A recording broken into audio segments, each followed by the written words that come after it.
beaucoup Alain, merci beaucoup tout le monde pour être venu à cette heure-ci quand même un peu tardive, hein, mais m'écouter. Donc du coup aujourd'hui on va parler des technologies quantiques, on va couvrir pas mal de sujets et donc j'ai essayé d'être, voilà, de parler de certains aspects que j'ai trouvé importants. Disons que la moitié de cet exposé ça va être un peu plus général dans les domaines et un peu après dans la deuxième partie je vais rentrer un tout petit peu plus dans les détails de mon domaine tout spécifiquement, qui est une catégorie de technologies quantiques. Donc voilà, merci beaucoup pour l'introduction. Je suis au laboratoire d'informatique de Sorbonne Université, l'IPSIS, au CNRS. Je suis aussi, je dirige aussi un centre de recherche qui s'appelle Paris Center for Quantum Technology, qui regroupe, fédère les équipes dans les domaines des technologies quantiques, qui dépendent au centre de Paris. Ça regroupe des équipes qui dépendent de 3 universités, PSL Université, Sorbonne Université et l'Université Paris-Cité, et puis ensuite les CNRS et l'INRIA. Et puis on est de quelques pôles en fait en technologie quantique partout en France, à Saclay aussi, à Grenoble et à d'autres centres. Donc c'est important aussi de ça nuit les dialogues entre toutes ces équipes. Et donc il y a un domaine avec une très forte interdisciplinarité. Dans les domaines autour de mathématiques, physique, l'ingénierie. Moi-même, j'ai une formation d'ingénieur, donc j'ai une origine grecque, et donc j'ai fini le Polytechnique d'Athènes au département de génie électrique et informatique. Et puis ensuite, j'ai fait donc ma thèse à l'Université de Stanford aux États-Unis avec un professeur. Mon directeur de thèse était à la fois professeur au département de génie électrique de Stanford, mais aussi du département de physique appliquée.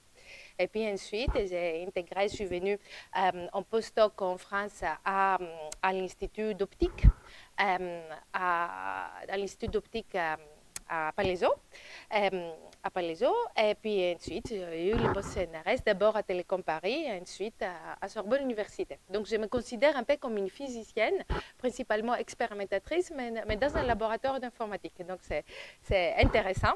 Et donc, ça montre un petit peu, c'est un exemple de comment ça fonctionne un peu dans notre domaine. Et c'est pour ça que ça rend justement ce domaine des technologies quantiques extrêmement intéressant, très stimulant, parce qu'on discute beaucoup entre les disciplines, évidemment pas toutes les disciplines, mais disciplines autour de la physique, maths, informatique, mais aussi de chimie parfois. Ça dépend un petit peu des matériaux, ça dépend un petit peu de quel domaine on se concentre tout spécifiquement.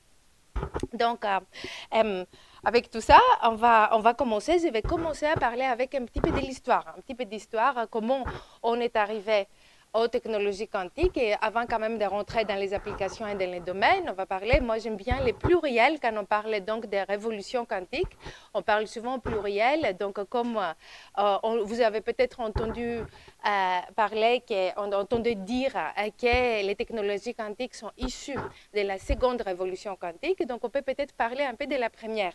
Et donc là, ça a commencé, on peut dire que ça a commencé au début du XXe siècle, où on a eu la théorie quantique de Planck, et puis ensuite, ça a amené, on a voulu, plein de scientifiques de cette époque, donc vous voyez quelques exemples ici, ils ont voulu répondre à des questions, comment fonctionne la nature, le monde qui nous entoure. Donc ça, c'était des questions autour du noyau d'atomes, pourquoi il existe des anomalies thermodynamiques dans les matériaux de basse température, à basse température, des questions autour de la lumière.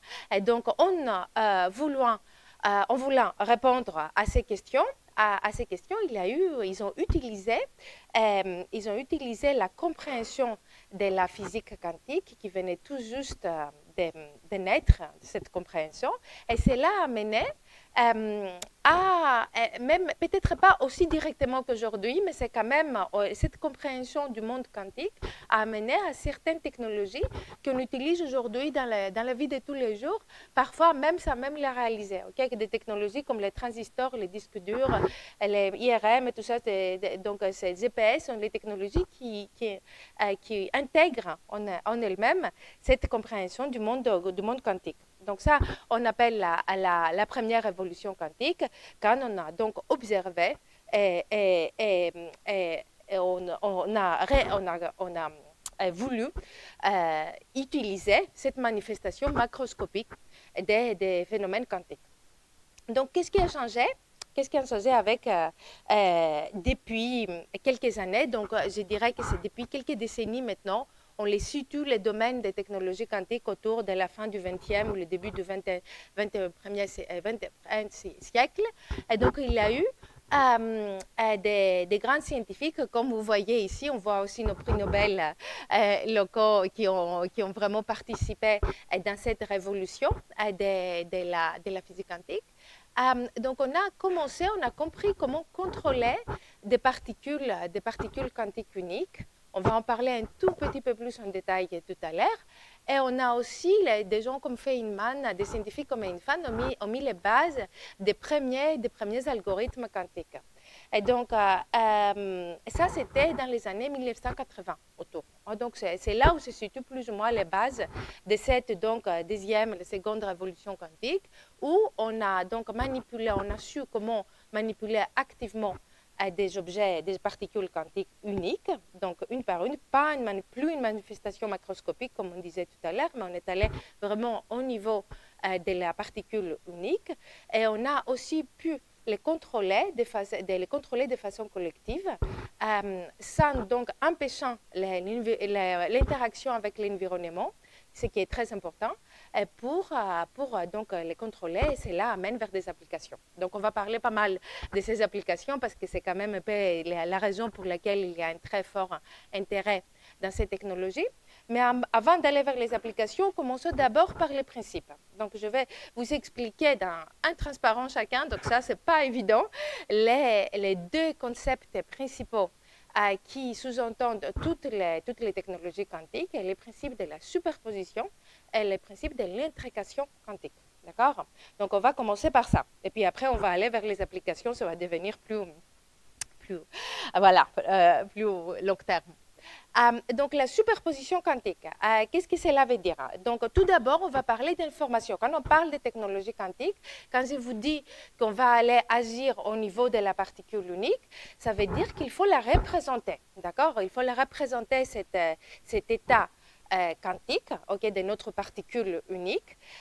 Il faut donc trouver une façon mathématique, mais aussi physique, un peu conceptuelle, pour la visualiser et la représenter mathématiquement, cette particule. Et on veut, ce qui nous intéresse aux technologies quantiques, c'est de pouvoir traiter de l'information, n'est-ce pas? Donc, c'est très, très lié avec les concepts de l'information. Et comment on traite l'information dans notre monde classique? On parle souvent du monde binaire, n'est-ce pas? On a donc un monde binaire qui réside tout dans le système informatique, des 0 et des 1, d'accord? Donc, ça, c'est des 0 et des 1 classiques, comme on les appelle dans notre domaine. Et bien, il y a l'équivalent, donc, les codages donc, de l'information quantique dans des 0 et des 1 quantiques. Mais la grande différence maintenant, c'est que ces états-là et des 0 et des 1 que vous voyez entre cette représentation mathématique et que peut-être vous trouvez un peu bizarre, je ne sais pas, peut-être certains d'entre vous l'ont déjà vu.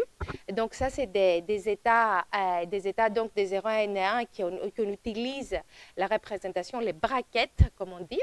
Il faut se rappeler que là-dedans, dans ces 0 et des 1, il y a un système physique. Donc ça, c'est en fait, il y a un système physique avec ces états qu'on représente avec un état physique et qu'on représente avec ces 0 et des 1.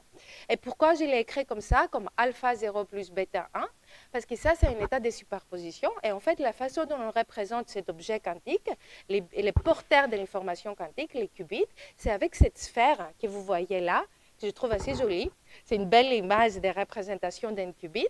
Donc, c'est une sphère et on positionne, donc il n'y a pas que des 0 et des 1, on peut positionner notre qubit sur toute la sphère, donc de cette sphère qu'on appelle la sphère des blocs, c'est comme ça qu'elle s'appelle. Et donc, notre qubit se positionne sur la surface de cette sphère. Et pourquoi vous voyez les alpha carré et les bêta carré là, dans cette image-là? Parce qu'en fait, les alpha et les bêta, c'est assez intéressant, mais ils n'ont pas vraiment d'interprétation physique. Ils ont des objets de coefficients, ça nous aide pour écrire notre état de superposition, mais on comprend mieux ce qui se passe quand on mesure notre qubit. Et donc, si on prend notre alpha 0 plus bêta 1 et l'on mesure avec un système de mesure qui nous permet de faire la distinction entre les états 0 et 1, et c'est ça qui se passe avec nos qubits, on trouvera avec une probabilité égale alpha au carré l'état 0 et avec une probabilité bêta au carré l'état 1. Et ça va s'ajouter à 1 parce qu'il faut quand même trouver quelque part notre qubit. Donc, ça montre, donc c'est le carré de ces coefficients qui a une interprétation dans cette représentation de notre qubit. Donc, c'est un état de superposition, c'est quelque chose qui, mathématiquement, donc ce que vous voyez, les 0 et les 1, c'est un vecteur, d'accord? Ça dépend un peu de la dimension. Ici, je vais parler des qubits, donc on parle là des dimensions 2, d'accord? C'est des systèmes plutôt petits, d'accord? Qui existent donc dans un système de Hilbert qu'on dit de dimension 2. Je me permets d'utiliser des termes mathématiques parce que je sais que j'ai des mathématiciens devant moi, un peu de physiciens quand même, j'espère. Et donc, c'est un espace comme ça. Il y a, juste pour que vos connaissances, il y a aussi des systèmes de plus grande dimension, donc on appelle les qubits, par exemple, qui vivent dans des systèmes plus grands, des dimensions 2. Mais là, je vais juste parler des qubits dans cette présentation. Et donc, du coup, maintenant, pour parler un petit peu plus de physique, qu'est-ce que c'est un système donc, physique, une particule qui peut être utilisée comme un qubit, qu'on va représenter donc dans cette sphère de blocs, on va les manipuler, contrôler pour nos opérations quantiques. Moi, dans mes recherches, j'utilise normalement le photon. Okay? Donc, les graines de lumière qui sont générées, par exemple, par des systèmes assez spécifiques. Donc, c'est des états quand même que j'utilise plutôt non classiques. Donc, il faut quand même les générer, ces états quantiques qu'on utilise. On peut utiliser des lasers que vous connaissez tous, mais il faut quand même les manipuler, ces états qui sont générés en général par les lasers. Et donc, les photons, c'est un très bon qubit pour les transferts de l'information.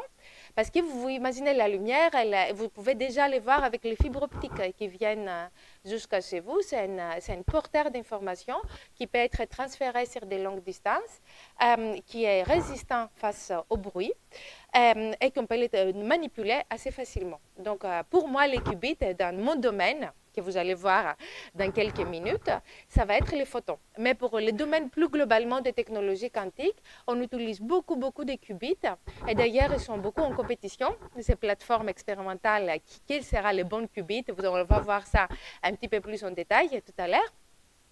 Et donc, vous pouvez imaginer des systèmes physiques comme des circuits supraconducteurs, les spins en silicium, les ions piégés, les atomes neutres, les photons aussi, qui sont candidats aussi pour tous ces qubits. Donc, chacune de ces plateformes, comme on l'a dit, expérimentales, pour les technologies quantiques, a ses avantages et ses désavantages. Donc voilà, donc, tous ces qubits, on peut donc les mettre en superposition quantique. On va parler maintenant du deuxième concept qui est encore plus difficile et même beaucoup plus difficile à expliquer. Et donc, ça, c'est le concept d'intrication qui est très lié au concept de la non-localité. Donc, je vais tenter une explication, d'accord, pour voir un petit peu qu'est-ce que ça veut dire, ce phénomène quantique d'intrication. Donc, l'information, donc, on peut la coder, comme on a dit, dans des états de portée unique, donc dans des états de superposition de qubits uniques, mais aussi on peut les coder sur les propriétés des particules intriquées. Et donc, qu'est-ce que c'est des particules intriquées? Donc, on va voir ça dans une seconde. Et ces particules, ce qui nous intéresse pour les technologies quantiques, c'est qu'elles présentent des corrélations qu'on appelle non locales. Elles soulignent ces états intriqués par des corrélations, donc c'est-à-dire des statistiques, disons des mesures, comme on va voir, qui ne ressemblent pas à ce qu'on verrait dans un monde classique. Donc, ce concept-là est très lié au concept de l'aléa, en fait, de la notion du concept de l'aléa qui nous entoure. Et ça, c'est un sujet qui apparaît même, on n'a pas besoin d'aller jusqu'à la physique classique, la physique quantique, ça apparaît aussi dans la physique classique. Donc, en physique classique, l'aléa est due en général à l'ignorance. En général, on pense qu'il y a quelques processus aléatoires, mais en fait, les vrais aléas n'existent pas dans le monde classique. Si on a toutes les équations et toutes les données nécessaires pour nous amener vers une compréhension de trajectoire, par exemple, d'une particule et de toutes les propriétés qui lui sont attachées, on peut prédire ce qui va se passer dans certaines. Donc, un bon exemple, c'est par exemple les mouvements des particules dans une boîte comme ça fermée, où on a l'impression que la notion est aléatoire, mais pourtant, on peut avoir des explications et des prédictions sur cette trajectoire de ces particules. Donc, partant de ces constats, que l'aléa n'est pas parfaite ou n'existe pas comme ça dans le monde classique, il y a eu des grands scientifiques comme Einstein, Podolsky et Rosen qui ont exprimé un paradoxe dans les années, ça doit être autour de 30-35, les EPR, donc comme on l'appelle, qui se sont dit que la physique quantique paraît comme si ça peut donner lié à des phénomènes qui ont l'air aléatoires. Quand on les mesure, par exemple, vous vous rappelez, quand on a dit qu'il y a une probabilité que cela arrive, et donc ça, c'est complètement aléatoire, et pareil pour certaines corrélations. Mais en fait, ça ne peut pas être vrai. Et donc, ils ont proposé une expérience de pensée, une Gedanken, comme on le disait à l'époque, expérience où on prend cet état-là, maintenant que vous avez vu à quoi ça ressemble un état de superposition des qubits, et là, je vous montre un état mathématiquement, c'est écrit comme ça, un état intriqué. Donc, ça peut vous paraître un tout petit peu bizarre. D'ailleurs, mathématiquement, il n'est pas totalement bien écrit, cette équation. Il manque quelque chose pour ceux d'entre vous qui vous allez... D'accord, parce que là, j'ai mis deux vecteurs quand même ensemble dans un... Comme ça, normalement, il faut l'écrire vecteur, produit tensoriel, vecteur. C'est comme ça qu'il faut l'écrire correctement. Et donc, mais dans notre domaine, on les comprime un petit peu pour faire des équations un peu plus facilement, disons, un peu plus compactes, des équations. Donc, cet état, on appelle un état intriqué. Donc, en fait, là, maintenant, vous pouvez l'accepter tel qu'il est, mais si vous voulez mathématiquement ce que c'est un état qu'on ne peut pas écrire comme un état séparé d'un qubit produit un autre.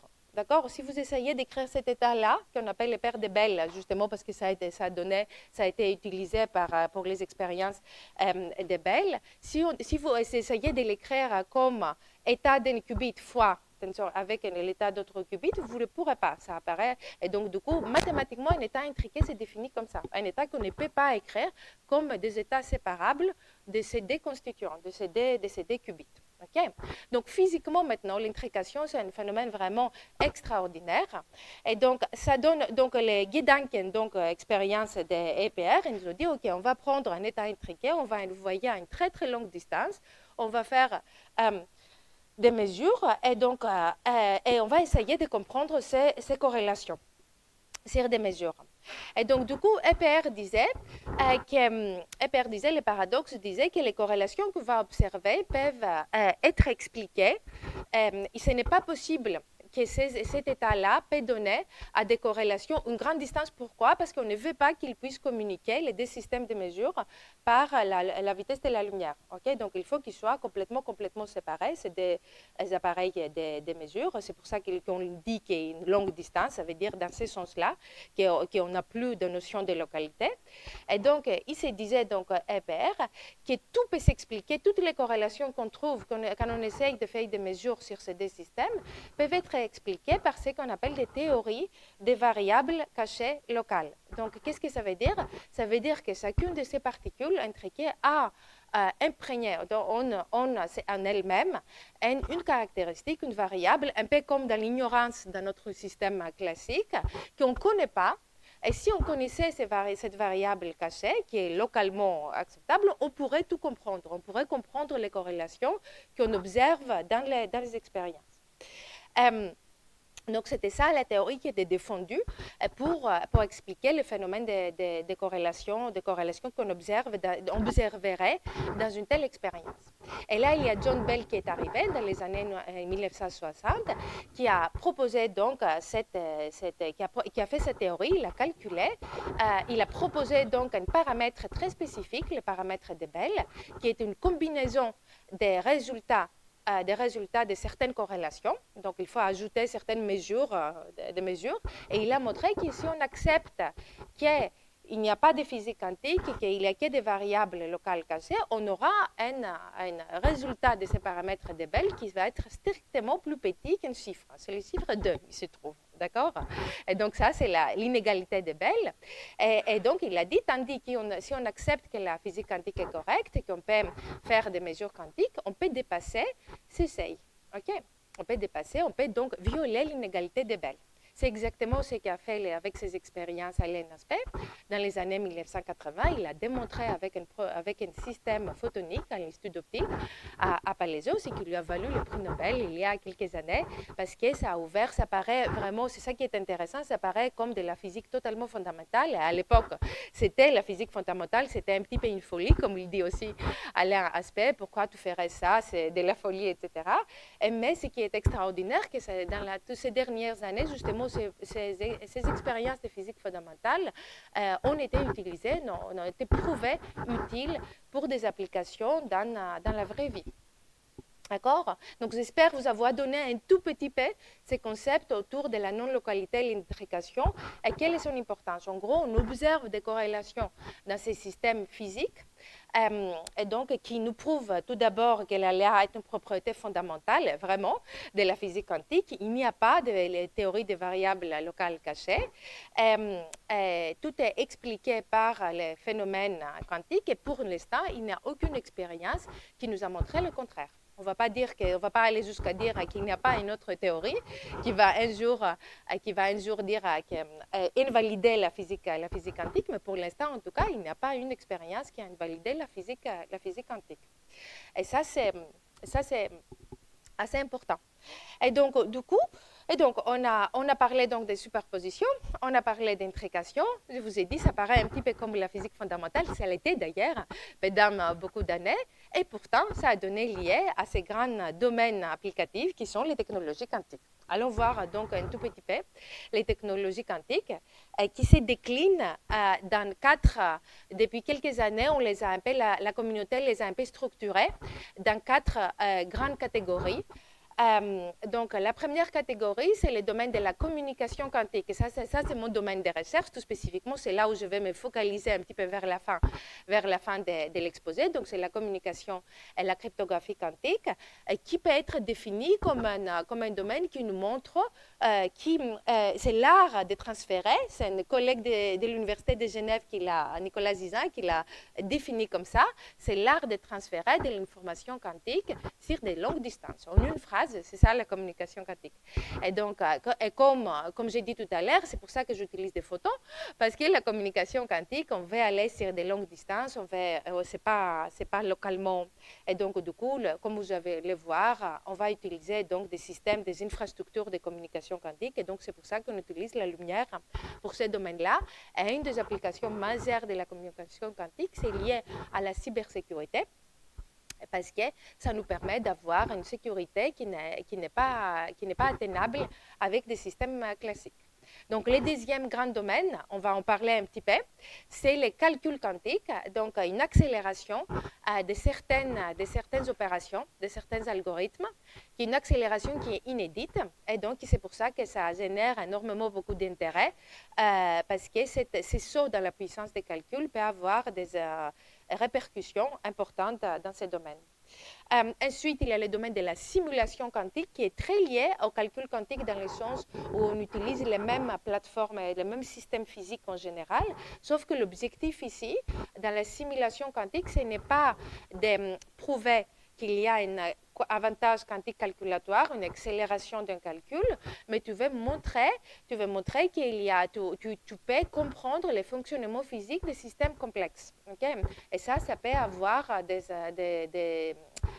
intérêt particulier parce que ces systèmes complexes peuvent être, par exemple, utilisés pour trouver de nouveaux matériaux et ce genre d'applications. Ensuite, le quatrième domaine, c'est celui de la métrologie et des capteurs quantiques. Et donc, ce domaine-là promet une précision des mesures qui va au-delà de la limite classique. Donc, vous voyez un petit peu ces quatre catégories. Je peux vous montrer quelques exemples d'applications. Ça entre dans les détails. Donc, les calculs et la simulation quantique peuvent être utilisés en restant tout prudent. Hein. Je ne vais pas dire que ça va révolutionner et tout. Il faut rester très prudent quand on parle de l'ordinateur quantique. On va peut-être en parler après. Mais quand même un ordinateur quantique suffisamment puissant existera, ce qui n'est pas le cas encore, mais on n'a pas de raison de penser que ça ne sera pas le cas. Et donc, ça pourra amener avec des applications qui vont de la chimie quantique au développement de médicaments, prévision météorologique, financière, optimisation. Et puis, la cybersécurité, c'est un sujet que je vais revenir parce que c'est lié à la communication quantique. Ensuite, les capteurs, on a déjà là, ce que vous voyez là, par exemple, dans cette image-là, c'est un gravimètre quantique qui était fait par une société française, justement, une start-up qui s'appelait Mucans, qui est maintenant, elle appartient à Exail. Vous voyez un gravimètre quantique avec quand même un système à atome froid qui n'est pas du tout facile à industrialiser comme ça, qui a fonctionné sur un volcan. Donc, du coup, dans des conditions quand même très difficiles. Donc, c'est des technologies qui ont beaucoup avancé. Je dirais que les capteurs quantiques, c'est les domaines qui voient plus facilement, plus vite des applications dans le monde réel, avec des horloges, imagerie médicale, accéléromètres, etc. Et puis, pour la cryptographie et la communication quantique, les applications sont beaucoup, comme je disais tout à l'heure, dans le domaine de la cybersécurité, avec une sécurisation accrue grâce à ces phénomènes quantiques dans les infrastructures critiques, la sécurisation des transferts dans les data centers, des données sensibles, comme par exemple des dossiers médicaux, gouvernementaux. Donc, tout ce qu'il y a sensible, les données sensibles et qui demandent une grande confiance à long terme, est susceptible d'être aidé par les avancées dans les domaines quantiques. Et puis à plus long terme, on parle donc des grands réseaux de processeurs et de capteurs quantiques, ce qui relie finalement tous ces domaines. Donc, quelques mots de plus sur les calculs quantiques. Tout d'abord, pour vous donner un petit peu. Donc, en fait, parmi tous ces domaines, je vais parler un tout petit peu de calcul, pour vous donner quelques idées autour de l'ordinateur quantique, un petit peu quelques idées, et puis ensuite de la communication. Je ne vais pas rentrer plus dans les détails, dans les simulations et dans les capteurs. D'accord? Parce que ce n'est pas mon domaine, c'est la communication, comme je vous dis, mais c'est lié aussi au calcul. Et donc, du coup, on va parler un petit peu plus en détail. Mais si ça vous intéresse, n'hésitez pas, évidemment, à me poser des questions. Donc, l'ordinateur quantique suscite beaucoup de questionnements. Est-ce que c'est une machine magique? Comment ça fonctionne? Exactement, c'est un petit peu une sphère magique, etc. Mais non, ça correspond quand même, c'est vraiment des systèmes physiques. Je vous donne quelques exemples ici, avec des qubits différents, des implémentations physiques. Donc là, par exemple, je choisis quelques images un peu spectaculaires. Là, vous voyez celui qui ressemble à un chandelier. Peut-être que vous l'avez vu. Hein. Dès que vous cliquez ordinateur quantique, vous voyez une image comme ça. Et donc, ça, c'est des supraconducteurs. Par exemple, des IBM.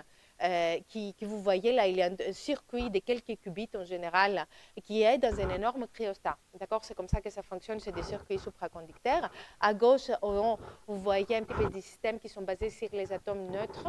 C'est plutôt un simulateur, ça. Et donc ça, c'était développé à l'Institut d'optique.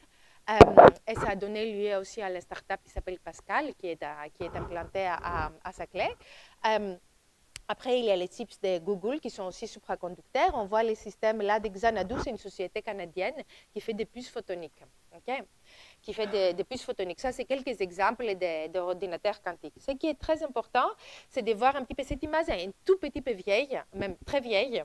Mais bon, ça me permet quand même, donc il y a une notamment technologie qui a été éliminée entre-temps, mais ça me permet quand même de vous montrer un petit peu les critères qui font qu'un ordinateur quantique, et je trouve que ça donne bien une image de ce qui compte, qui font qu'un ordinateur quantique peut être utile. D'accord? C'est les critères qu'on appelle des Di Vincenzo, du chercheur qui les a proposés.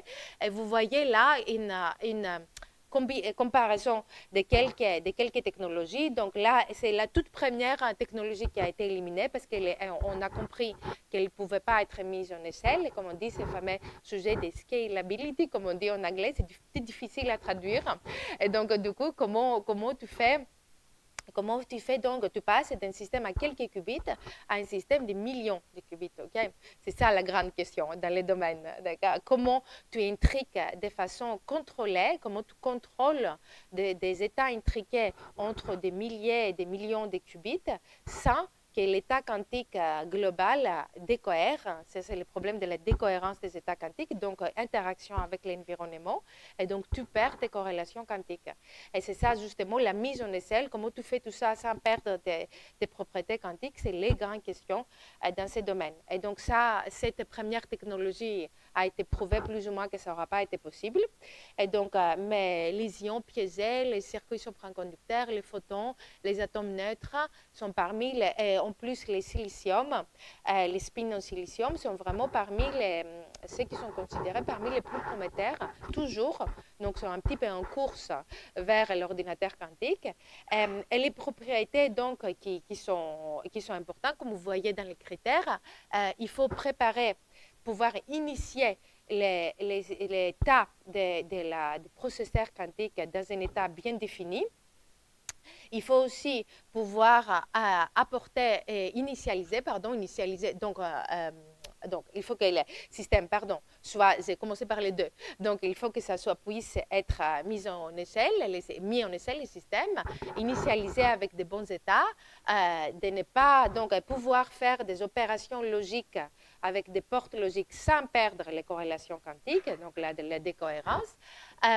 On peut avoir un ensemble universel de portes logiques, c'est-à-dire qu'on peut faire toutes les opérations nécessaires pour n'importe quel calcul mathématique, et puis de pouvoir mesurer nos états de qubits. Et en plus de tout ça, il y avait les deux autres qui deviennent de plus en plus importants, comment combiner les qubits qui sont utilisés pour les calculs avec les qubits qu'on appelle les flying qubits, donc les qubits qui sont utilisés, les photons notamment, comment on fait des interfaces donc avec les photons pour pouvoir transporter cette information quantique.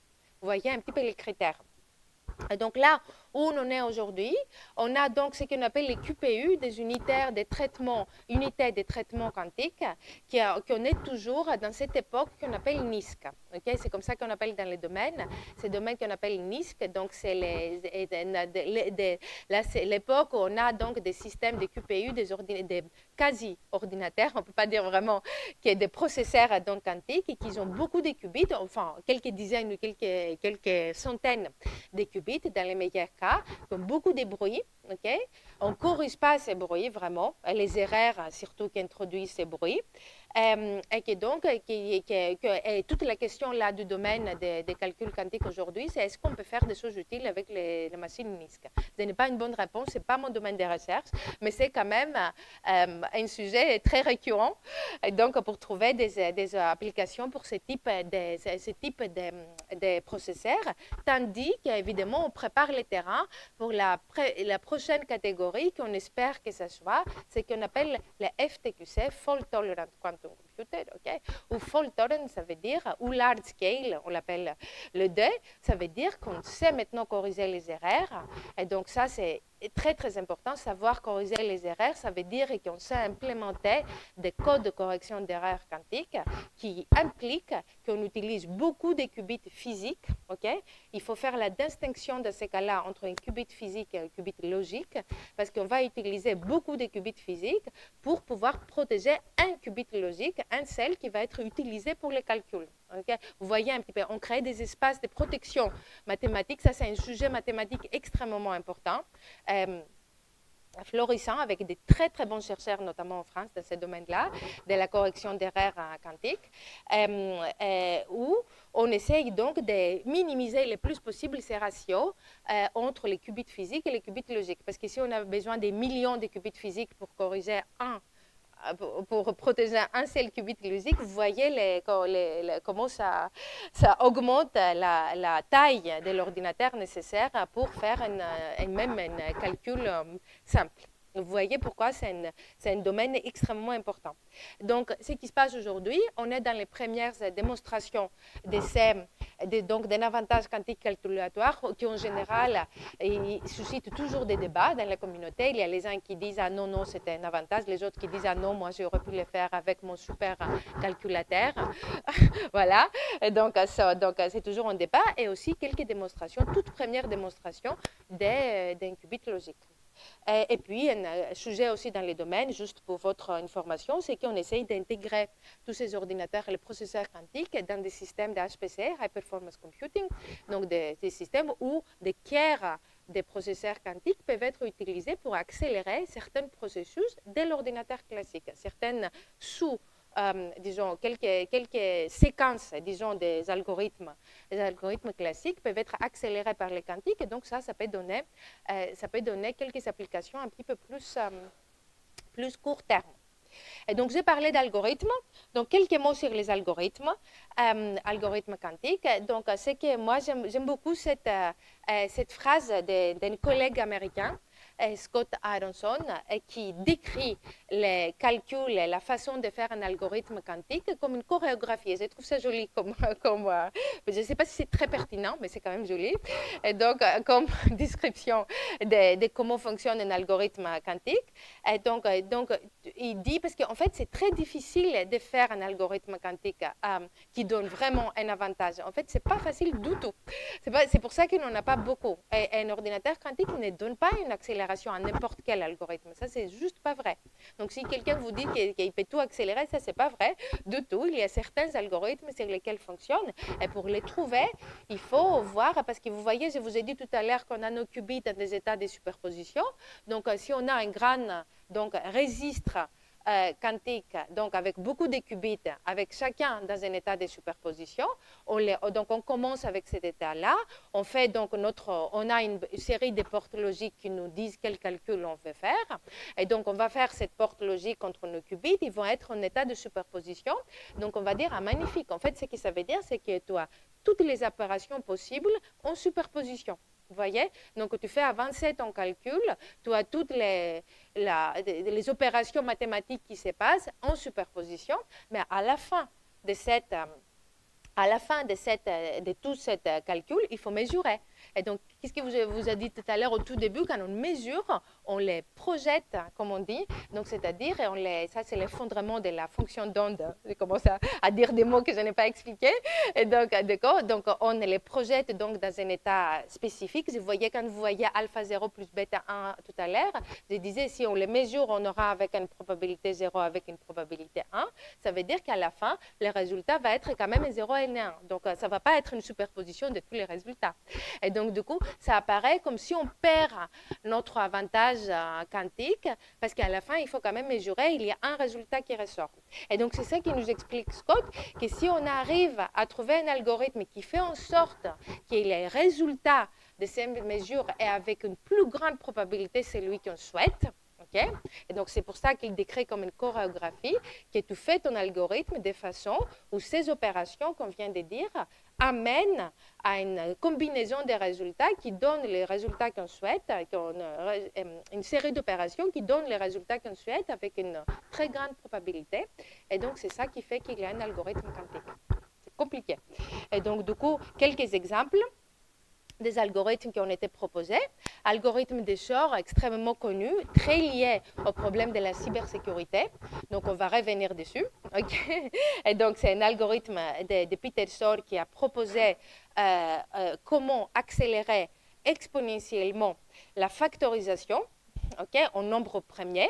Et ça, c'est très important parce que c'est utilisé pour les algorithmes cryptographiques, pour les protocoles cryptographiques. Et donc, du coup, c'est un intérêt tout particulier pour la cybersécurité. On a l'algorithme des Grover, mais vous voyez, ça date. Hein? Et donc, on n'a pas beaucoup de nouveaux algorithmes. Et donc accélération quadratique pour la recherche non structurée. Et un peu plus récemment, on a cette grande catégorie d'algorithmes qu'on appelle les VQA. Donc, les algorithmes quantiques variationnels, on va les traduire un peu comme ça, qui sont des algorithmes d'optimisation. Ils donnent des résultats approximatifs à des algorithmes. C'est un peu ça combine ce type d'algorithmes, des notions, donc des circuits quantiques qui font un petit peu, comme je disais tout à l'heure, qui font un petit peu une partie du calcul qui est maintenant, après pris par un calcul, par un processeur classique qui l'optimise. Et puis ensuite, il y a une espèce de feedback, donc des loops entre les opérations classiques et quantiques. Et à la fin, on arrive à une approximation. Et donc, les algorithmes ont une solution approximative. Et donc, toute la question, est-ce que l'approximation est très proche, si elle est bonne par rapport au résultat souhaité. Et donc, ça, c'est les VQA, c'est vraiment les grands espoirs pour répondre à la question que j'ai posée tout à l'heure. Est-ce que les processeurs quantiques actuels de quelques centaines de qubits sont utiles? Donc, on espère qu'ils sont utiles pour ce type d'algorithme. Je vais quand même, avant de passer au domaine de la cybersécurité, parce que le temps passe, je voulais faire juste parler quand même un petit peu d'IA, parce que c'est difficile à ne pas parler d'IA quand on parle du quantique. Ce sont considérés maintenant des technologies et parfois il y a beaucoup d'incompréhension par rapport au lien entre l'intelligence artificielle et les technologies quantiques, parce que finalement, les deux sont des technologies un peu émergentes, enfin, les quantiques beaucoup plus émergentes qu'il y a, qui est quand même maintenant là, totalement, c'est moins émergent quand même que les quantiques. Il y a aussi beaucoup qui disent qu'il y a l'IA quantique et tout ça, ce qui n'est pas tout à fait vrai. Et donc, du coup, là, quelques mots, on a aussi dans ce domaine-là, on est des très grands experts en France, donc si c'est quelque chose qui vous passionne, n'hésitez pas à me demander pour vous orienter. Et donc, du coup, ce qui se passe, comment on conçoit les liens entre ces deux technologies qui attirent à transformatives, comme on les appelle, donc qui peuvent promettre donc beaucoup de changements pour l'avenir. Tout d'abord, c'est l'IA pour les quantiques et les quantiques pour l'IA. L'IA pour les quantiques est là. Donc, en fait, l'IA est utilisée couramment dans beaucoup des expériences, notamment des technologies quantiques. Et je pense comme partout, comme pour tout. Et donc, du coup, je pense que ça va être même accéléré. On utilise parfois pour trouver des solutions pour nous proposer d'optimisation des circuits quantiques. Il y a les collègues qui font justement des codes de correction d'erreurs quantiques et qui nous disent maintenant que l'IA peut les aider beaucoup à résoudre certains problèmes compliqués. Et donc, du coup, c'est là. Donc, l'IA est un outil pour les technologies quantiques. L'inverse peut être aussi vrai. Donc, les calculs quantiques peuvent renforcer potentiellement l'IA. En particulier l'apprentissage automatique, donc en apportant sa puissance de calcul. Mais par contre, ce qui est compliqué quand même, est l'efficacité énergétique. Il ne faut pas que j'oublie qu'il y a un peu de l'espoir que l'utilisation de technologies quantiques peut aider en termes d'énergétique et que vous connaissez colossal la consommation énergétique pour l'IA, que ça pourrait apporter, mais on n'a pas de preuves aujourd'hui. C'est un domaine un peu naissant. Les analyses énergétiques, l'avantage énergétique possible des technologies quantiques est un domaine tout neuf. D'accord? Donc, ça commence tout juste maintenant à être développé et on espère quand même que ça pourra amener à des résultats. Et donc, du coup, il y a quand même de nombreux défis dans ce domaine. Il faut reformuler des algorithmes et surtout, il y a un gros problème, c'est les chargements, les data loading, les chargements des données classiques sur un ordinateur quantique. Et évidemment, pour l'IA, on a besoin de beaucoup de données. En fait, les chargements de ces données étaient exponentielles avec le nombre de portes dont on a besoin. Donc, du coup, c'est intraitable un peu aujourd'hui.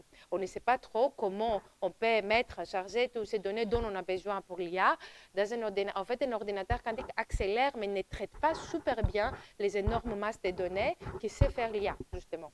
Et donc, du coup, c'est un petit peu contradictoire. Donc, ça, c'est un défi dans les domaines, mais que c'est en cours, donc il y a beaucoup de recherches dans ça. En attendant, il y a beaucoup de gens qui font des algorithmes inspirés par les quantiques, quantum inspired algorithms, pour les ordinateurs quantiques, qui sont très à la mode aussi, qui utilisent ce qu'on apprend par les algorithmes quantiques pour améliorer les algorithmes classiques.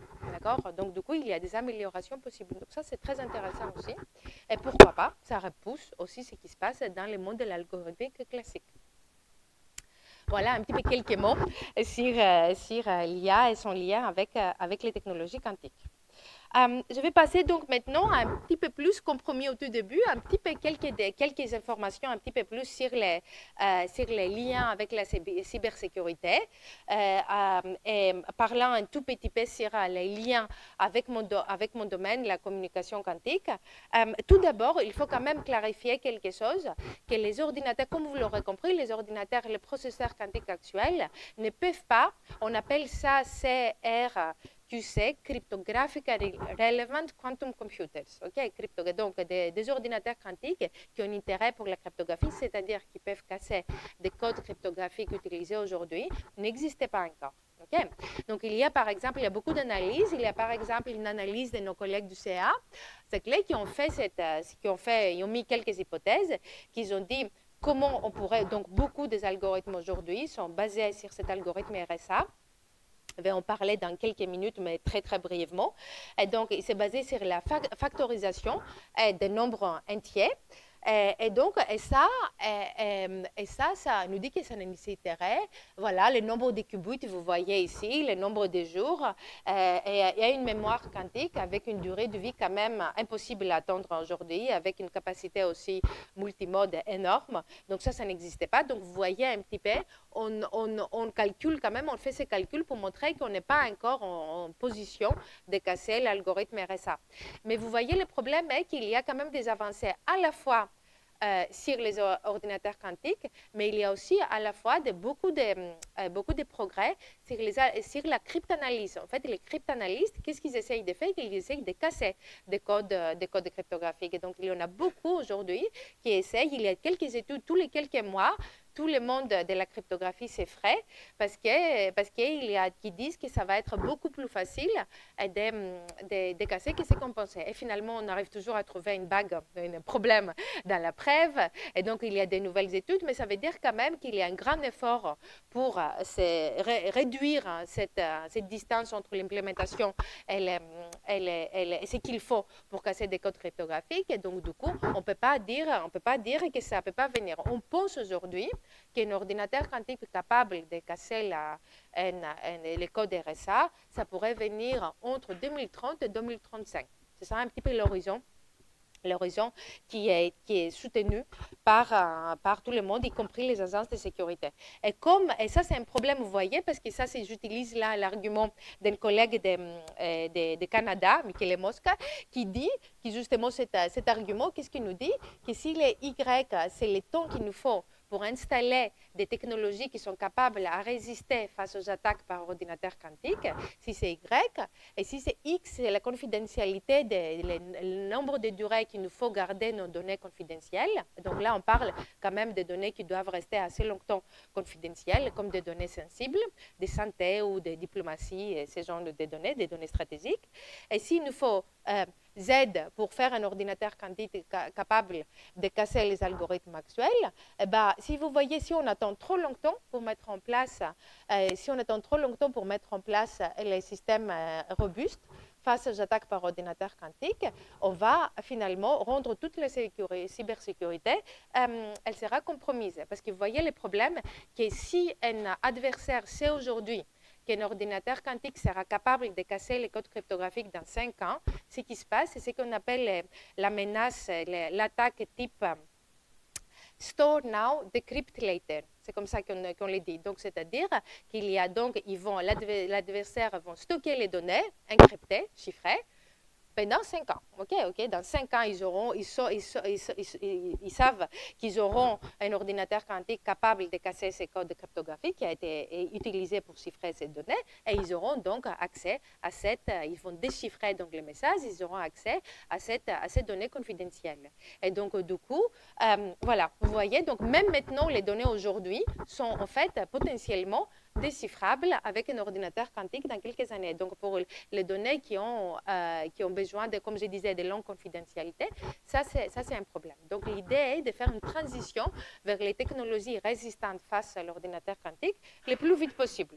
Donc là, avant d'aller vers ces technologies, une toute petite quand même motivation, mais ça va aller vite, hein, juste sur les systèmes cryptographiques. Juste pour vous montrer un exemple, donc dans notre domaine de cryptographie quantique, on utilise les noms des personnages Alice et Bob. Donc ça, c'est Alice et Bob sont les deux utilisateurs qui veulent effectuer une tâche.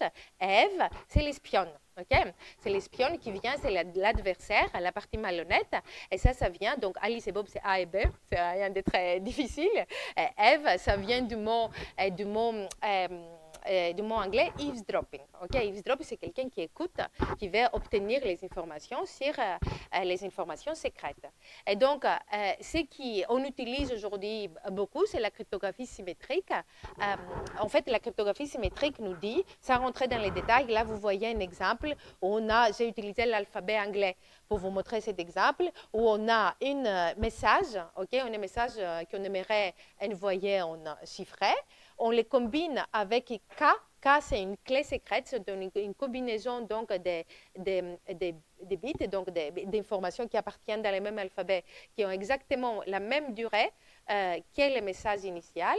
Ils ont été choisis parfaitement aléatoirement, et ils ont utilisé une seule fois. Et donc, si ces trois conditions sont remplies, on sait que le cryptogramme qui est formé par un simple XOR d'opération entre le message et la clé est parfaitement inviolable. Et donc, on appelle ça les chiffres de Vernam, le système de chiffrement de Vernam cryptographique. Et donc, du coup, toute l'idée de la sécurité classique ou de la sécurité symétrique, c'est de pouvoir les deux parties puissent échanger une série de bits, donc les cas, parfaitement aléatoires. Donc ça, c'est la chaîne de bits qu'on appelle donc la clé. Et donc ça, c'est le problème. Et donc, comment tu partages cette clé? C'est très compliqué, sauf s'il y a quelqu'un qui vient te la donner. Une partie que tu as, une personne à laquelle tu fais confiance. Et donc, du coup, parce que cette cryptographie symétrique est très compliquée, ce qui est utilisé aujourd'hui, c'est le protocole RSA, qui est la cryptographie asymétrique ou à clé publique, où c'est schématisé. Derrière, il y a tout l'algorithme de factorisation, justement, derrière tout ça. Mais j'aurais dû mettre les équations, je pense que c'est bon. Et donc, là, on a donc Alice et Bob qui donc partagent une clé publique et une clé privée, d'accord? Donc, et qui sont liés avec une équation mathématique, une relation mathématique, qui est la factorisation, qui est très facile à faire dans une direction et extrêmement compliquée dans l'autre. Donc, si on a deux nombres et on les multiplie, on fait ça très facilement. Mais si on a un très grand chiffre entier, on ne sait pas le factoriser dans des nombres premiers facilement. Donc, c'est considéré un problème intraitable, sauf si on a un ordinateur quantique. Et donc, du coup, la sécurité repose sur des hypothèses donc, algorithmiques. C'est une capacité de faire ça. Et donc, du coup, un grand sujet dans notre domaine aujourd'hui, c'est comment faire de nouveaux algorithmes mathématiques qui sont résistants face aux attaques connues par ordinateur quantique, par exemple la factorisation. Et donc, on introduit de nouvelles hypothèses, et ça, c'est ce qu'on appelle le domaine de la cryptographie post-quantique. Si vous entendez ça, c'est un domaine des mathématiques, en fait. Ce n'est pas un domaine de physique, même de physique quantique du tout. C'est un domaine de mathématiques, cryptographie post-quantique, qui propose de nouveaux algorithmes, de nouveaux problèmes plus difficiles qu'est la factorisation, qui seraient résistants face aux attaques par ordinateur quantique. Donc, c'est des mathématiciens qui travaillent sur ces jeux de cryptographie et de post-quantique.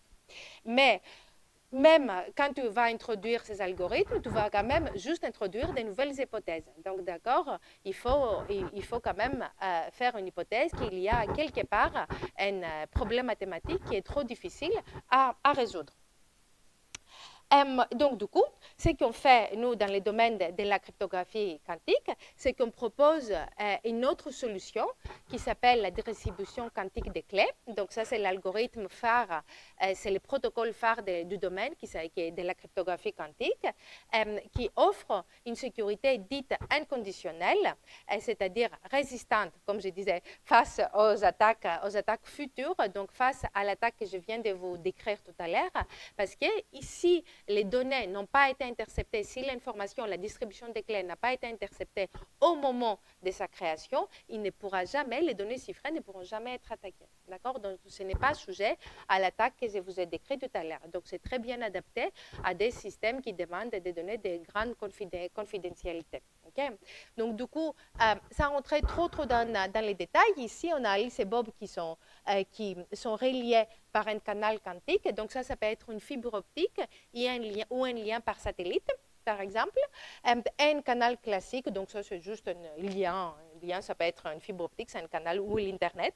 D'accord? Donc, du moment, c'est donc publiquement disponible et accessible. Et donc, ce qu'on dit, que c'est Eve, l'espionne, elle peut attaquer le canal quantique, elle peut écouter le canal public, et la mécanique quantique, tout ce qu'on a dit tout à l'heure, la superposition, l'intrication, tout ce qu'on a expliqué tout à l'heure, si on les met en service de ces protocoles, ils vont nous montrer que toute information que Eve va essayer d'avoir sur les informations, sur les qubits qui circulent entre Alice et Bob, vont amener, si elle essaye d'intercepter, elle va forcément, par les lois de la physique quantique, amener à des erreurs dans ce qu'Alice et Bob vont recevoir, donc dans les corrélations entre leurs mesures. Et donc, s'ils analysent ensuite ces erreurs, ils peuvent détecter la présence de l'espion, de l'espion, et donc extraire la clé secrète. Vous voyez un petit peu, ça fonctionne un petit peu comme ça ces protocoles. Donc, évidemment, ça demande, il n'y a pas que des avantages. Donc, les désavantages, c'est que ça demande une infrastructure dédiée, tandis que tous les autres algorithmes, c'était des algorithmes mathématiques. Et donc, ça demande un changement, en gros, des logiciels, même si ça peut être compliqué.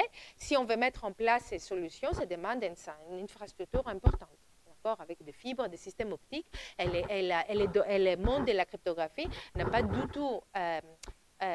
tout l'habitude d'utiliser ce type d'infrastructure pour des systèmes de cybersécurité. Okay? Donc, du coup, c'est vraiment un changement de paradigme assez important dans les domaines de la cybersécurité. Donc, du coup, c'est un sujet un petit peu pas toujours, c'est un sujet un peu controversiel parce qu'il y a des gens qui aiment et il y a des gens qui n'aiment pas et qui estiment que c'est pas nécessaire de faire tout cet effort pour qu'on peut s'en sortir juste avec les postes quantiques, etc., etc. Et donc, du coup, mais ça, c'est, disons, des débats dans notre domaine. Et donc, ça, c'est un des avantages. Et il faut quand même dire qu'il y a aussi dans les fibres optiques et dans les canaux de communication quantique, il y a des pertes. Donc, on perd nos photons. Nos photons se transmettent bien, comme j'ai dit tout à l'heure, dans les canaux de communication quantique, mais on les perd quand même. Il y en a certains qu'on perd. Si vous voyez une fibre optique, un photon circule un peu comme ça. Okay? Et donc, du coup, il y a parfois des fuites, c'est une onde aussi. Et donc, du coup, dans les parois de la fibre optique, etc. Et dans le monde quantique, on ne peut pas amplifier.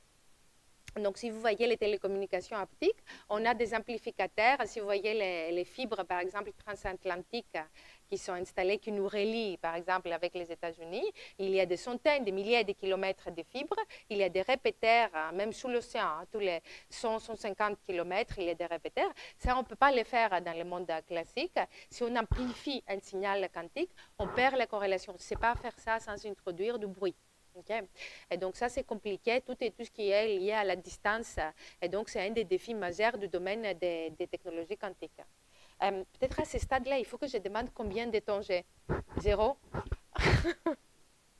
Parce que c'est déjà presque... Non, c'était 1 heure. 10 minutes, ouais, à peu près. OK. Donc, ça va me permettre un petit peu de dire certaines choses. Est-ce que c'est bon? Ça allait? OK. Et donc... voilà, donc ça c'est un défi donc, majeur, c'est comment gérer les pertes. Donc je peux vous donner quelques exemples. Donc un protocole qu'on utilise, qui est un peu la base du domaine, c'est le protocole QKD, donc description quantique des clés, qu'on appelle invariable discrète. Donc c'est le protocole BB84 qui a été proposé par les deux chercheurs Charles Bennett et Gilles Brassard, qui étaient au Canada et aux États-Unis en 1984, avant même que les domaines comme puissent exister. Et donc qu'est-ce que vous voyez dans cette image-là? Vous voyez en fait Alice qui prépare avec la même probabilité 4 états quantiques. Donc, il y a 4 états quantiques qu'elle code dans cet exemple-là dans une propriété des photons qui s'appelle la polarisation. La polarisation, c'est la direction de l'onde électromagnétique du photon. Et donc, du coup, la polarisation peut être donc selon ces protocoles, horizontal, vertical, diagonal ou antidiagonal. Elle choisit dans ces protocoles avec la même probabilité complètement aléatoirement un de ces 4 états. Donc, elle envoie ça, des photons, des qubits uniques dans une de ces positions à travers le canal quantique, peut être, comme on a dit, fibre optique. Et Bob mesure soit sur cette base-là, ça c'est les 0 et les 1 qu'on a vu tout à l'heure, soit selon ces bases-là, donc des diagonales et anti-diagonales, complètement aléatoirement, lui aussi. Et donc, toute l'idée de ces protocoles, c'est qu'Eve est au milieu, elle ne sait pas où il faut qu'elle mesure les qubits. Et en fait, si Alice avait envoyé ces qubits sur cette base-là, les 0 et elle mesure comme ça, qu'est-ce qui nous dit la mécanique quantique? Qu'elle aura la même probabilité d'avoir ça ou ça. Vous voyez, si elle mesure ça. Donc, en fait, comme c'est des phénomènes probabilistes, comme on a dit tout à l'heure, donc elle a un résultat complètement aléatoire. Et donc, si elle essaye d'envoyer ces résultats-là à Bob, finalement, et lui, il mesure la bonne base, ça va amener à une erreur. OK? Vous voyez un petit peu, plus ou moins. Hein. Je ne veux pas rentrer, sinon ça me prendrait un peu trop de temps pour écrire tous les protocoles. Mais en gros, l'espion, Eve au milieu, ne peut pas, c'est ça qui nous dit la mécanique quantique, ne peut pas mesurer sur les mêmes bases. Elle ne peut pas aussi copier, parce que la physique quantique ne nous permet pas de faire ça. Il y a le théorème du non-clonage. Et donc, du coup, ça, c'est un protocole que conceptuellement, on peut comprendre. Donc, elle apporte des erreurs. Donc, si elle fait la mauvaise mesure, ce n'est pas bon. Il y aura des erreurs. Et puis après, il y a beaucoup d'autres protocoles avec des photos intriquées, comme on les a décrits tout à l'heure, qui sont encore plus robustes parce qu'ils sont liés à cette idée de non-localité que je vous ai décrit tout à l'heure. Et donc, quand il y a une source de photos intriquées au milieu qui est envoyée à Alice et à Bob et ils font des mesures de leur côté, on peut utiliser ces corrélations pour générer aussi une clé secrète et même de façon vraiment très sûre. D'accord? C'est une très grande sécurité. Le tout premier système de cryptographie quantique a été développé, c'est celui que vous voyez ici, c'est historique, depuis les domaines qui c'était sur 30 cm, donc c'est un système historique, et ce qu'ils disaient, c'était par les équipes de Brassard et de Bennett, justement, et ils disaient que ce n'était pas du tout sûr, surtout contre des espions seulement qui écoutent, donc si l'espion était sourd, ça fonctionnerait, parce qu'en fait, apparemment, cette machine-là qui a été utilisée pour sélectionner les 4 états faisaient un bruit différent pour chaque état. C'est ça que dit les légendes. Et donc, du coup, il fallait écouter, il suffisait d'écouter pour savoir où il fallait mesurer. Enfin, bref. Et donc, du coup, vous voyez un petit peu, c'était un système historique. Depuis, le domaine a fait de très grands progrès. Donc, vous voyez là comment on mesure la performance de ces systèmes. On mesure le taux de génération de clés secrètes en fonction des pertes dans un canal. Donc là, c'est un petit peu compliqué quand même, mais ce que je voulais vous dire, tout d'abord qu'il y a beaucoup de protocoles, d'accord? Et deuxièmement, que vous voyez quelques chiffres là très bas. Et donc, en fait, dans ces systèmes-là, ce que vous voyez ici, c'est que je vous montre comment Bob, qu'est-ce qu'il va utiliser Bob pour faire les mesures. Il faut utiliser des systèmes très spécifiques qu'on appelle des détecteurs de photos uniques, parce que je vous ai dit qu'il y a des photos, des qubits sont des systèmes uniques. Donc, il faut avoir un système de mesure très avancé. Il faut qu'ils puissent, ces systèmes-là, puissent détecter la présence d'un seul photon. Donc, ça, c'est des systèmes très difficiles à mettre en place, des systèmes physiques qui font ça, qui sont en général peu efficaces et qu'il faut qu'ils soient cryogéniques et qu'ils sont mis donc dans un cryostat pour qu'ils fonctionnent. Et c'est pour ça que vous voyez cette température, moins 30, moins 20, 120, moins 272. Et donc, quand ils sont cryogéniques, quand on les met dans des conditions comme ça, il n'y a pas de lumière un peu qui vient de l'environnement, des coups. Des faux coups, en gros, okay, qui viennent pas du signal, mais d'autres choses. Et donc, du coup, ça augmente la portée du système parce que, du coup, on peut aller plus loin parce qu'on ne confond pas ça avec les signaux. D'accord? Il n'y a pas, donc, des coups noirs. Et donc, du coup, ce domaine a vu beaucoup de progrès ces dernières années. Je vous montre ici un exemple d'une société suisse, ID Quantique, qui sont leaders dans le domaine. Vous voyez un système de cryptographie quantique quand même qui est maintenant, vous voyez, une baie comme ça, ressemble à un PC qu'on voit dans les data centers. C'est vraiment un travail d'ingénierie absolument incroyable. Bien sûr, les détecteurs qui sont dans ces systèmes-là, ce n'est pas des systèmes cryogéniques. Donc là, vous voyez à côté les systèmes cryogéniques. S'il faut les mettre à celui-là, ça devient immédiatement beaucoup plus complexe pour aller dans des distances. Donc, les systèmes commerciaux vont jusqu'à 50, 80 km à l'essence, les miens. D'accord? Vous vous donnez une idée. Donc ça, c'est un domaine, ça c'est les premiers résultats que je vous montre de notre équipe. Ça, c'est un domaine sur lequel on travaille. Donc nous, on développe une autre technologie qui a été développée par des chercheurs il y a longtemps. Par exemple, un professeur à l'Institut d'optique qui s'appelle Philippe Granzier, qui était mon superviseur de postdoc, et donc qui a développé ces protocoles de distribution quantique des clés à variables continues, comme on l'a dit. Je ne veux pas rentrer dans les détails, ça ferait trop technique. Tu utilises des idées un peu de l'optique quantique, donc ça devient vite très technique. Mais c'est l'avantage de ces protocoles-là qui est très inspiré des télécommunications classiques, et donc on peut et ça n'a pas besoin de détecteurs de photos uniques, justement, que je vous ai montré tout à l'heure. On peut utiliser des systèmes assez simples de photodétection, okay, qui peuvent même être intégrés dans une puce. Ce que vous voyez dans l'image là à droite, c'est dans notre laboratoire, c'est une puce en silicium, donc c'est compatible avec l'intégration photonique, qui a été fait par les équipes de photonique en silicium du CA, l'ETI, à Grenoble. Et donc, du coup, vous voyez, là, il y a une bobe là-dedans, dans notre système, sur une puce. Ce qu'on ne peut pas faire avec des systèmes cryogéniques. Et donc, il y a une grande capacité de ces systèmes potentiels pour faire des systèmes compacts qui pourront être... ils ont une portée un petit peu plus petite que ce qu'on peut faire avec les autres protocoles que je vous ai montrés, mais ça peut aller très vite et aussi avec des systèmes comme ça intégrés. Donc, dernier sujet avant les 3 minutes qui me restent, que je voulais montrer un petit peu vers des réseaux quantiques. Je vais aller un petit peu plus vite, un petit peu vous montrer un petit peu où ça va les domaines. On va donc dans la direction des grands réseaux. Donc là, ce que je vous montre ici, c'est les plus grands réseaux de communication quantique dans le monde qui se trouvent en Chine. En fait, la Chine est pionnière dans le domaine de la communication quantique. Ce que vous voyez ici, c'est plusieurs, vous voyez toutes les villes que vous voyez chinoises, et il y a même un satellite que vous voyez ici, qui était le premier satellite qui a été équipé par des technologies quantiques. Il y a plusieurs avantages d'avoir comme ça des liens par satellite, parce qu'on peut s'affranchir de certaines contraintes assez importantes dans les nœuds intermédiaires de notre réseau. Et donc, du coup, vous voyez ici qu'il y a des milliers de kilomètres en fait de systèmes comme ça cryptographiques et qui est intégré avec ces satellites. Donc, ça a fait quand même beaucoup. Et donc, en Europe, on a un très grand projet qui s'appelle les EuroQCI. Donc, ça, c'est le problème de mettre en place une infrastructure de communication quantique à travers l'Europe pour mettre en place ce type de réseaux quantiques. Un des défis majeurs pour mettre en place ces systèmes de réseaux quantiques, et si on veut vraiment avoir, ce que je vous ai dit tout à l'heure, une sécurité vraiment accrue par le fait qu'on utilise des intrications et la non-localité, ça veut dire qu'il faut distribuer cette intrication sur de très longues distances, malgré les bruits et les pertes, okay? Et malgré le fait qu'on ne peut pas utiliser des amplificateurs, comme je vous ai dit tout à l'heure. Et donc ça demande des technologies, des mémoires quantiques. Donc il faut stocker l'information quantique dans des systèmes, des systèmes qui sont d'habitude qui demandent des interactions lumière-matière, parce que les photons sont très mauvais pour stocker l'information, parce qu'ils s'envolent.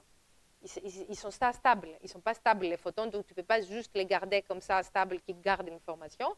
Donc il faut passer l'information quantique dans un système plus stable, comme un système atomique, dans une transition par exemple atomique. Là, ça reste le temps que la transition de l'atome soit en place, donc ça peut prendre dans les mémoires quantiques avec lesquelles on travaille, c'est par exemple quelques centaines de microsecondes, ce n'est pas des heures, hein. Donc, système de microsecondes, mais ça c'est suffisant déjà pour stocker l'information et comme permettre à l'autre photon, par exemple, de venir ici et de propager l'intrication via des mesures adaptées, on ne va pas rentrer dans les détails, dans ces réseaux-là.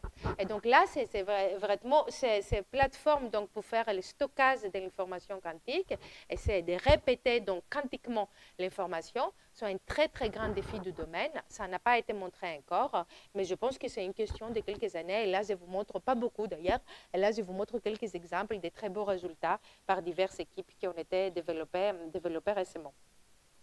Donc là, quelques exemples des résultats de notre domaine, mais je ne vais pas rentrer dans les détails. Dans l'espacial, on fait beaucoup de simulations. Je montre juste qu'on a beaucoup dans notre domaine, on travaille beaucoup avec d'industriels. Je ne vais pas commenter les résultats, mais je vous montre quand même qu'il y a beaucoup d'interactions entre les équipes académiques avec, par exemple ici, dans l'espacial, avec l'ONERA, qui était le laboratoire de French Aerospace Lab, avec Airbus Thales, avec le CNES, des agences spatiales, donc qui s'intéressent beaucoup. Il y a ce qu'on appelle les thèses CIFRE, donc les doctorats qui se passent en collaboration entre des équipes académiques et les industriels. Et donc ça, c'est vraiment très courant maintenant au domaine des technologies quantiques, et ça aide finalement, c'est un peu gagnant-gagnant. La plupart du temps, si c'est fait correctement, ça marche plutôt bien. Ça marche plutôt bien, tu peux faire de la recherche, mais un petit peu avec une motivation qui vient d'une utilisation potentielle et d'un intérêt industriel.